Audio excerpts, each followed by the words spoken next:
এটা দীর্ঘদিনের একটা প্রচেষ্টা ছিল যে মিনিয়েচার যেহেতু করি, মিনিয়েচারের একটা প্ল্যাটফর্ম তৈরি করা যায় কিনা। তো সেই ভাবনা থেকে যেই ভাবনা সেই কাজ, তো সেই ভাবনা থেকে প্রায় 3 মাস আগে থেকে আমরা এইটার প্রস্তুতি গ্রহণ করি। তো আমরা সত্যি হ্যাপি যে আমাদের ওপেন কলের মাধ্যমে সবাই সাড়া দিয়েছে। আমরা এইটাতে মানে এর থেকে আনন্দ আর কিছু হতে পারে বলে আমার মনে হয় না। তো সেইটারই বহিঃপ্রকাশ আপনারা আজকে দেখতে পাচ্ছেন যে সবার স্বতঃস্ফূর্ত উপস্থিতি।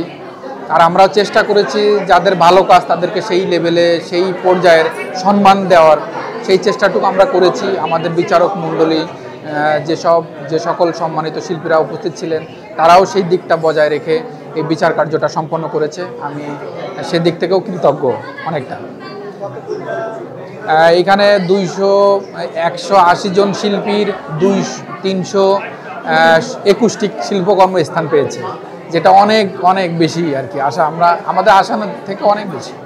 না, এটার পরিকল্পনা আসলে এটাকে আরও বড় পর্যায়ে করা, এটা ইন্টারন্যাশনাল পর্যায়ে কীভাবে করা যায়, বিভিন্ন দেশের আর্টিস্টের সাথে কীভাবে বাংলাদেশের আর্টিস্টদের একটা সমন্বয় করা যায় সেটা নিয়ে আমরা এরপরে চিন্তা ভাবনা করছি আর কি, যে ইন্টারন্যাশনাল পর্যায়ে আমরা কিছু একটা করতে পারি কিনা। বিচারক হিসেবে আমাদের এখানে যারা ছিলেন, বিচারক হিসেবে ছিলেন জামাল আহমেদ,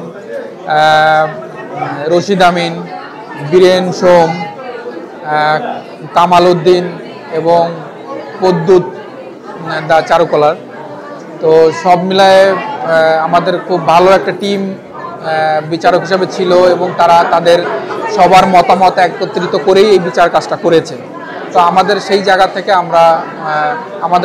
আমরা বরং খুশি সেই জায়গা থেকে যে প্রত্যেক বিভাগ থেকেই এই বিচার কার্যটা সম্পন্ন হয়েছে একটি করে শ্রেষ্ঠ। তারপরে যে আমরা মোট 10টা অ্যাওয়ার্ড দেওয়া হয়েছে। পার্টিসিপেন্ট আছে এখানে স্টুডেন্ট, চারুকলার স্টুডেন্ট আছে, চারুকলার টিচাররা পর্যন্ত আছে, মানে সবার সমন্বয়ে এই এক্সিবিশনটা। ফলে জাতীয় পর্যায়ের যে ধরনের আয়োজনটা হয় আয়োজনের ক্ষেত্রে আমরা সেই ধরনের পার্টিসিপেটও পেয়েছি, সেই আয়োজনটাও পেয়েছি।